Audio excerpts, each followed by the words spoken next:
In this video, I'm going to talk to you about all the different fluids on your 2011 to 2014 Hyundai Sonata.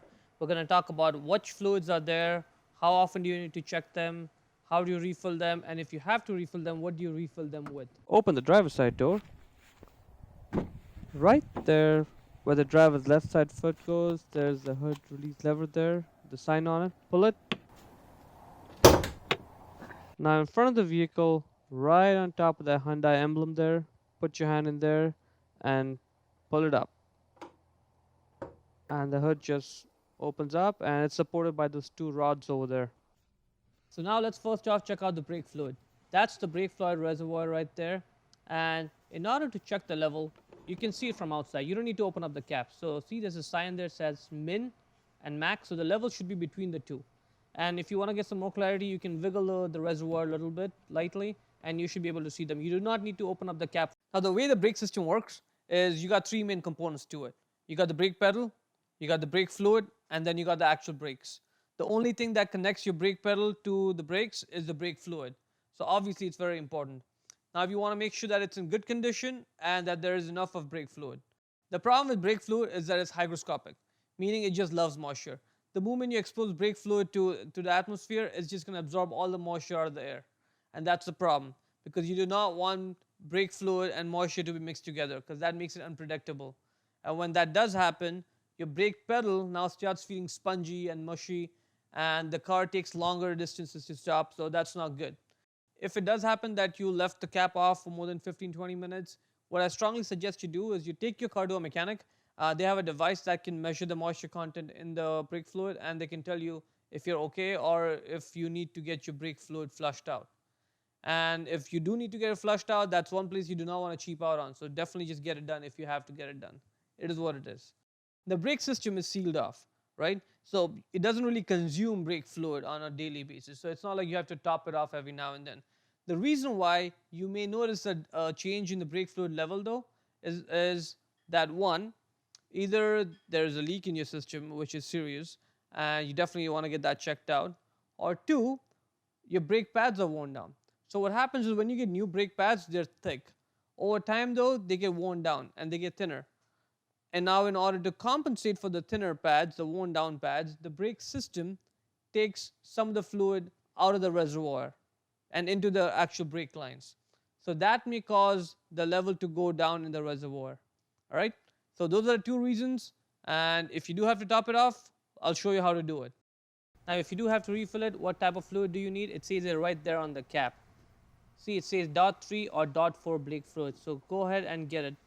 And see, it says that right there on the bottle as well, .3 fluid. And it also indicates on the bottle to make sure that it's tightly closed because again, you do not want the moisture from the air to go into the brake fluid that's in the bottle. Next up is the windshield washer fluid. It's that container with the blue lid over there. It even has a symbol on it, it says washer fluid. And the way to check out the level, you can see where the tube is. You can see it from the outside as the level's coming up. So you can get a quick visual gauge or you can just open up the cap and see it as well. If you have to refill them with, in the summer you can get away with just putting just water, but in the winter definitely put something that can withstand freezing temperatures, especially if you live in Canada or some northern states in the US where it gets really cold. So open up the cap and I'll show you how to refill this. The easy way to do it to prevent spillage is to hold the bottle the way I'm holding over here and then just feel it as you see the fluid level rise up to the top. Stop there, close up the cap, and that's pretty much it. Before we get done with this section though, I want to show you the different warning labels which are on the back of the windshield washer fluid because it's chemicals, it's not water, so be careful with it and read all the warnings there. Now what happens is when the engine is running, it just produces heat, right? It's burning fuel, so it gets hot. Now you want the engine to be warm, but you don't want it to overheat because if it overheats, then it just causes all sorts of problems, so you don't want any of that to happen. Now that's where the coolant comes in because what the coolant does is the coolant circulates within the engine, it collects all the heat, and now the hot coolant, it goes to the radiator, it cools off and comes back in, collects more heat, goes back to the radiator, cools off, comes back in. The cycle keeps on repeating again and again. However, in this whole system, what you need is an expansion tank because the coolant itself, as it heats up, it's going to expand. And as the name suggests, you need an expansion tank where this extra coolant can sort of just go temporarily and then it can come back to the main cooling system, and that's what you need expansion tank for. Now that's the expansion tank on your car right there, and when the engine is cold, you want to make sure that the level is between L and F. All right, that's low and full. You want to make sure it's there between those two levels only when it's cold, not when the car is hot. And that's how the expansion tank connects to the main radiator via the tube over there. And let's look at the radiator cap over there. See, there's a warning over there, says never open when hot. It's important you never open it when it's hot. This is serious, okay? Because this coolant is hot and it's under pressure. And if you open up that cap, it's going to splash and it can cause serious skin burns or it can even be fatal. So be very careful and never ever open that cap when it's hot. And as I was talking earlier about how the cooling system works, so that's the engine. The coolant gets collected, comes through that hose over there into the radiator, gets cooled, and there's a hose down there in the below, which is not very visible, but that's the hose that goes back in and the cycle keeps on repeating itself. If you have to top it off, just use a pre-diluted 50-50. This is one that's already pre-mixed, so you don't need to add any water. It's ready to use. The one thing to make sure, whichever coolant brand you end up getting with, is you can get the OEM one from Hyundai, or you can get an aftermarket one from Amazon, Walmart, wherever. You want to make sure that it has no phosphates, no borates, no nitrates. See, says it right there. You want to make sure whichever coolant you get has none of those chemicals in it. And again, this is coolant. It's not water. It can be dangerous. So make sure you read and follow all the warnings at the back of the bottle over there. Now, the engine oil is the most important fluid in your car. Without engine oil, your engine's gone. It's seized up. All right, and that's a major problem. So the easiest thing you can do to make sure your engine lasts a long time is to make sure that it has proper engine oil in it, the proper quantity and the proper type of engine oil in it at all times. All right? So you definitely want to check your engine oil at least once a month.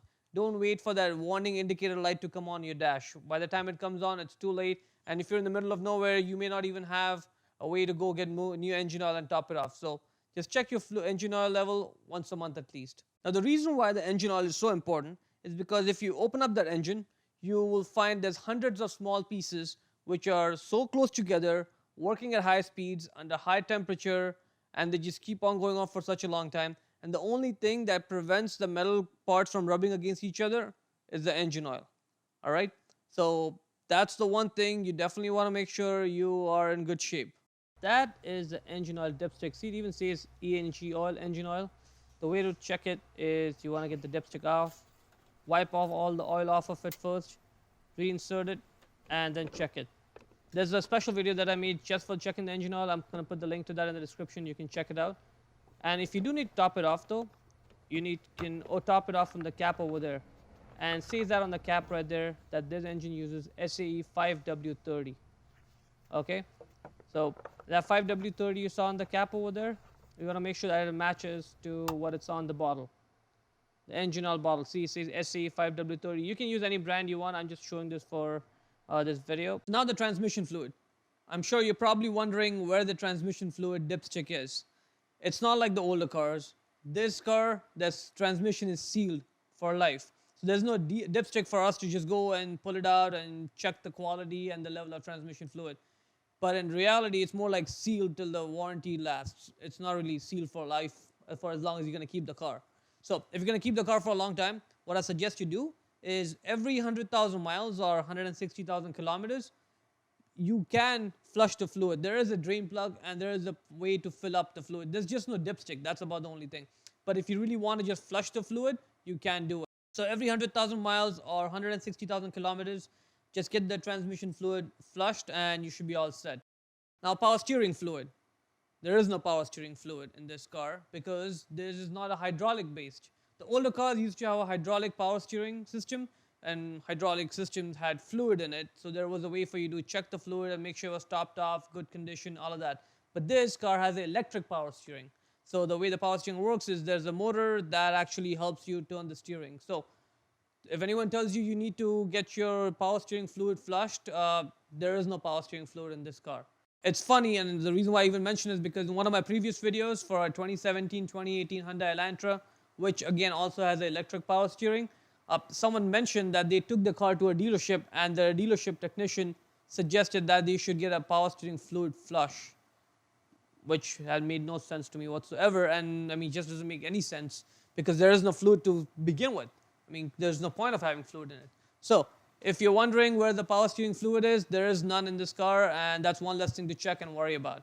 And that's pretty much it. If you have any more questions, feel free to put them in the comment section below, or you can message me on my Instagram, Facebook, or Twitter. Thank you.